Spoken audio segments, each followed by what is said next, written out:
Selamat petang dan selamat sejahtera. Terima kasih dapat bertemu semula dalam sesi snippet Reflect On bagi sesi CDL pada hari ini. Pada semua yang dapat meluangkan masa, terima kasih.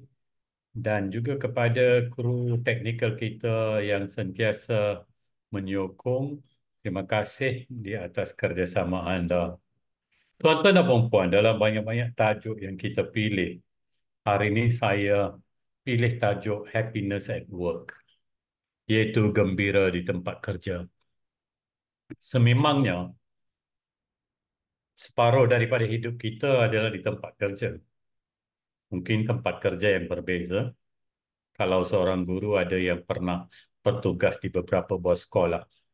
Kalau di PPD, mungkin dia pernah bertugas di sekolah, di PBD dan kemudiannya di JPN dan sebagainya.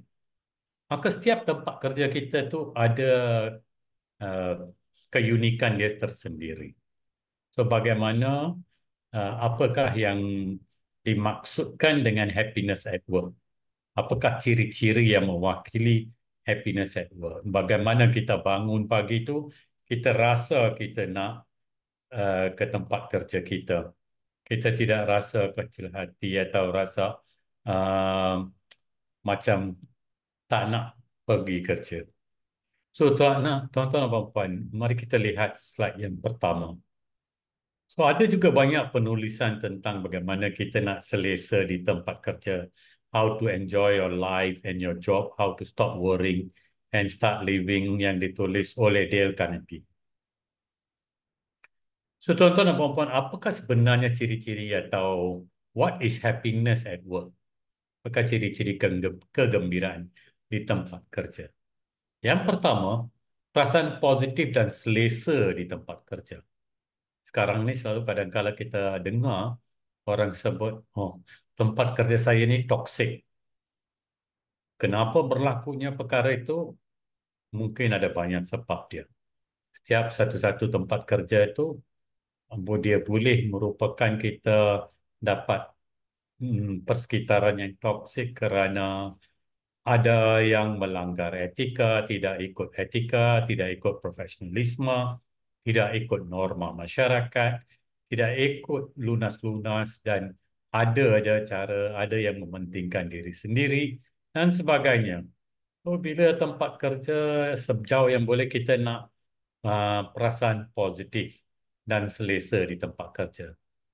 Kalau berlakunya pun kesilapan, kita tidaklah menggunakan kesilapan itu sebagai satu uh, amaran dan sebagainya. Of course, kita beri teguran. So, kita perlu ada a positive and pleasant feeling at work. Yang kedua, kalau kita nak pastikan kita gembira di tempat kerja, kita patutnya rasa seronok apabila berfikir tentang nak ke tempat kerja. Tapi kadang-kala kalau ada sesuatu yang mengganggu fikiran kita, maka bila kita fikir tentang kerja itu juga merupakan satu beban, satu stres bagi kita. Umpamanya kadang-kala keputusan murid-murid kita dan kadang-kala beban kerja yang terlalu banyak, banyak benda yang belum siap, dapat pula gangguan yang pelbagai. Maka itu bila kita berfikir tentang kerja je kita rasa tak seronok. Dan ramai di antara kita, kadang-kala kita akan nunggu sampai hari Jumaat supaya Sabtu dan Ahad kita boleh rehat, tak perlu fikir tentang kerja. Tapi sebenarnya tidak sebegitu, tidak sepatutnya sebegitu. Kita sepatutnya rasa seronok. Maka menjadilah kewajipan kita untuk dan juga pemimpin atau pengurus pihak pengurusan sekolah pada pelbagai peringkat maupun pengetua penolong kanan, GKMP, ketua panitia, pelbagai peringkat kita menjadikan tempat kerja itu selesa untuk semua. Kerana setiap satu orang tu ada peranan dia, ada makna dia. Everybody matters, right? Dalam sistem maupun di sekolah, di PPD, di JPN ataupun di kementerian. Ada, setiap individu ada kelebihan dan ada kekurangan. Umpamanya ada yang tak begitu arif tentang teknologi, tetapi ada yang cukup mahir dan mereka boleh bantu. Di tempat kerja kita sebagai satu pasukan, teamwork, ya, di antara semua. Tapi dalam semua ini saya harap tidak ada individu-individu yang mengambil kesempatan. Teamwork itu disalahgunakan, beban tugas itu pergi ke orang lain. Itu tidak beretika. Maka dari situ mulalah tempat kerja kita boleh jadi macam toksik sebab orang yang lemah lembut, sentiasa menerima kerja, kita letak banyak tugasan di atas bahu beliau. So remember, teamwork tidak boleh disalahgunakan. Kita harus mengamalkan kerjasama, pembahagian tugas yang sejauhnya sebaiknya adalah sama rata. Tapi susahlah nak cari sama rata kerana ia juga melihat kelebihan kita. Tapi ada juga yang suka senyap juga walaupun dia ada kelebihan. Kalau kerana dia fikir kalau saya sebut apa-apa, tugas itu akan perlu saya buat. Untuk sesebuah organisasi, setiap individu memainkan peranan. So, kita perlu mainkan peranan. Kita perlu uh, mengambil tanggungjawab itu. Tidak mudah, tetapi itulah menjadi kewajipan kita. Itulah menjadi budaya di satu-satu tempat kerja. Yang ketiga, kita suka dengan individu dengan siapa kita berinteraksi di tempat kerja. Itu penting. So, dari sini pun kadang-kadang mula juga toxicity itu. So, kita haruslah um, sentiasa menghormati satu sama lain. Kita menghormati satu sama lain, dan bila kita menghormati, maka um, kita dikatakan ada adab di tempat kerja. Bahasa yang kita gunakan mesti bahasa yang terpuji. Ya. Bahasa yang terpuji, bahasa yang menjadikan kita lebih um, seronok di tempat kerja. Itu sangat penting. Never um, ingatkan diri kita, kadang-kadang kita gunakan bahasa yang keras sedikit tetapi kita tidak sedar. So, sentiasa kita perlu ada refleksi diri. So, liking the people we interact with at work is important. Of course, mudah nak kata tapi sukar untuk diamalkan. Kerana kita semua mempunyai DNA sendiri. Saya pernah dalam kerjaya, dalam pengalaman, dalam semasa bertugas, ada satu, seorang dua rakan saya beritahu, saya bagi nasihat. Saya kata, you, bahasa yang you gunakan, cara kita, body language kita, bila kita berurusan dengan rakan adalah sangat penting. Dan saya kata, bukan semua orang nak bertanding dengan you. Nobody is trying to cari point, ya. Tapi ada, mereka sedia nak bantu. Tapi cara kita cakap itu mesti bahasa yang beradab. Dan lepas itu, kerana dia kawan saya, dia terimalah. Saya bagi feedback pada dia secara ikhlas. Dan saya rasa saya nampak ada perubahan. Saya nampak ada perubahan. Dia tidaklah begitu uh, keras dengan kata-kata pada masa-masa yang berikutnya. Saya pun uh, terkena juga dari beliau. Dan saya kawan ni, kawan yang saya kenal dia lama juga. Bila saya beritahu, saya kata, saya kawan lama you, dan banyak yang lama kita berkenalan, tapi cara bahasa you, saya tak perlu cakap begitu. Kerana saya banyak boleh bantu you dan saya sedang pun bantu you dalam projek ini, dalam program ini. Tapi kalau you cakap macam ni, saya ingat, saya okey sebab saya kenal you dan saya tahu kadang-kadang you suka, I mean cara you itu tak kena. Tapi mungkin ada orang lain tak akan terima cara anda bertindak. Oh, mungkin kita dalam sistem sebagai kawan kadang-kadang kita boleh beritahu. Next slide, please. So, kita nak rasa selamat dan dihargai di tempat kerja. Thank you, please dan semua ya. Terima kasih. Dan walaupun kerja-kerja kecil, jangan lupa nak cakap terima kasih.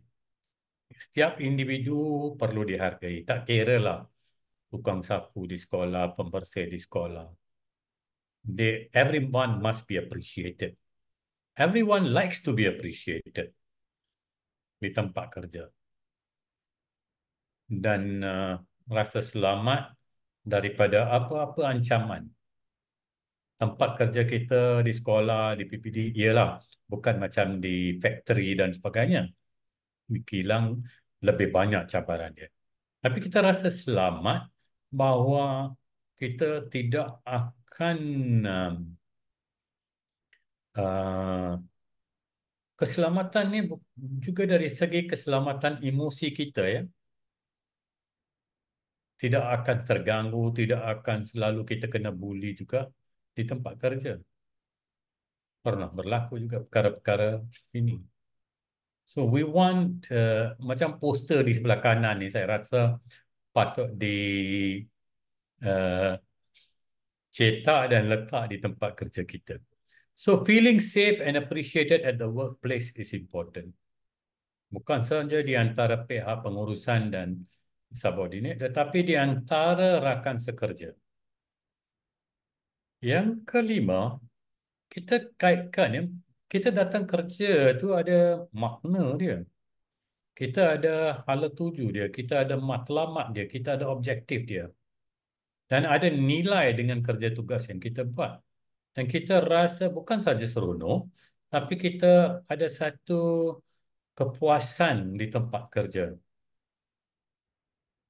Setiap orang ada kepentingan dia. Dan saya sangat percaya dalam perkara yang kelima ni. Kita tak boleh kata, oh, kalau tak ada orang yang bersihkan sekolah pun, we can go on. No. Setiap orang, termasuk daripada pihak pengawal keselamatan, setiap individu ada dia punya peranan, ada dia punya kewajipan. So everyone has got a meaning uh, in what they do at work. Some meaning and the value to your work. Yang keempat, keenam, rasa seronok sambil menjalankan proses kerja tugas kita. Tak salah pun kita kalau kita ketawa di bilik guru ke di mana kan. We have to have that collegiality, kejelikan itu. Dan itulah menjadi pull factor untuk kita datang ke tempat kerja. Kita seronok akan jumpa rakan-rakan kita. Ada yang suka bergurau, ada yang ada telatah. Telatah bergurau itu fine. Tapi jangan lupa kewajipan kita. Bukannya bertelatah bergurau sampai kita lupa nak masuk kelas. Then dah salah dah. Itu tak tepat. So, have your fun. Adakan you punya potluck. Saya ingat masa saya pensyarah dekat Maktab Perguruan Ilmu Khas, hampir setiap bulan kita akan ada outing untuk semua pensyarah di Jabatan Pendidikan Jasmani. Meraihkan hari jadi dan sebagainya. Kadang-kadang pergi untuk kepala ikan lah, inilah. Everyone just says, and kita keluar daripada tempat kerja dan kita memahami um, tingkah laku setiap individu atau, dengan lebih baik bila di luar sana. So having time to celebrate, having time to be happy at work bukan satu kesalahan. So having some fun through the process of working, right? And we become, we are always friendly. Mungkin we are not friends, but we are friendly. Kita keluar dengan, kita mungkin tak keluar dengan rakan-rakan sekerja kita pergi buat shopping dan sebagainya. Tak ada. Tapi bila di tempat kerja, we are friendly.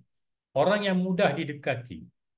Satu daripada ciri-ciri saya dengar daripada ketua-ketua saya di kementerian dulu, Sebagai seorang pemimpin, anda seharusnya individu yang mudah didekati. Kalau kita sentiasa jadi macam harimau, nak tunjuk yang kita ni very strict, sangat, kita boleh tegas, tapi masih lagi mudah didekati. People can come to us. Artinya kita tahu bila masanya nak bertolak ansur. Bila masanya kita perlu beri dan dengar dengan baik apa yang diberitahu oleh staf kita. It's always the magic of listening and being listened to. Okay, the last slide, please. Yang ketujuh dan yang terakhir. What is happiness at work? Mempunyai pemimpin yang berperanan sebagai rakan setugas dan bukannya bos. Sekarang ini kadang-kadang kita tengok, ada setengah orang dia jadi bos itu, dia, I always say, having a crown on your head doesn't mean that anda boleh buat segala-galanya, boleh lakukan segala-galanya, maupun tak betul. So, kita nak rakan sekerja. Rakan sekerja tidak artinya kita akan tepuk-tepuk bahu, itu maksudnya rakan sekerja. No. Tapi sanggup membantu, sanggup mendengar, sangguplah sebagai pemimpin turun padang. Bukannya duduk di pejabat, orang kena buat appointment 2 hari sebelum nak jumpa kita. Itu sudah terlalu, itu bukan ally lagi lah. Itu memang bos lah. Saya rasa kita seharusnya buat uh, welcome our staff untuk apa jua mereka nak bincang. Yang orang yang mudah didekati. Bukan sentiasa memberi arahan demi arahan, arahan demi arahan. That is really bossing around. Dan lebih lagi sendiri kita amalkan perkara yang berbeza. Peraturan untuk diri sendiri lain, peraturan untuk staf kita lain. That will not work. Sebagai pemimpin, teladan itu adalah sangat penting. Role modeling itu sangat penting. So, tuan-tuan dan puan-puan, cubalah kita sama-sama wujudkan tempat kerja yang selesa. Kita wujudkan kegembiraan di tempat kerja, keseronokan di tempat kerja. Supaya kita rasa nak ke tempat kerja tanpa rasa was-was dan sebagainya. We are happy to go to work every day. Ya, pada hari-hari kerja. So, kita ke slide yang terakhir. Tuan-tuan dan puan-puan, ada banyak poster-poster tentang happiness at work dan boleh cetak dan letak. Nothing will work unless you do. Mindset is everything. Kita mempunyai set minda kita yang amat membantu. Yeah? Having a positive mindset, a growth mindset, a mentally healthy workplace adalah penting. Last slide, tuan-tuan dan puan-puan, kita boleh dapat ilmu daripada pelbagai sumber. Remember, it is easier to build strong children than to fix broken adults. Kita sentiasa perlu positif, positif, positif. Ilmu itu kita boleh dapat daripada pelbagai sumber, daripada buku, majalah, makalah, dan juga daripada sembang dengan kawan, sembang profesional kita. Dan kita sebagai pendidik, we are educators. We are born to make a difference. Akhir sekali, if a child can't learn the way we teach, maybe we should teach the way they learn. Itu saja daripada saya hari ini. Sekian, terima kasih.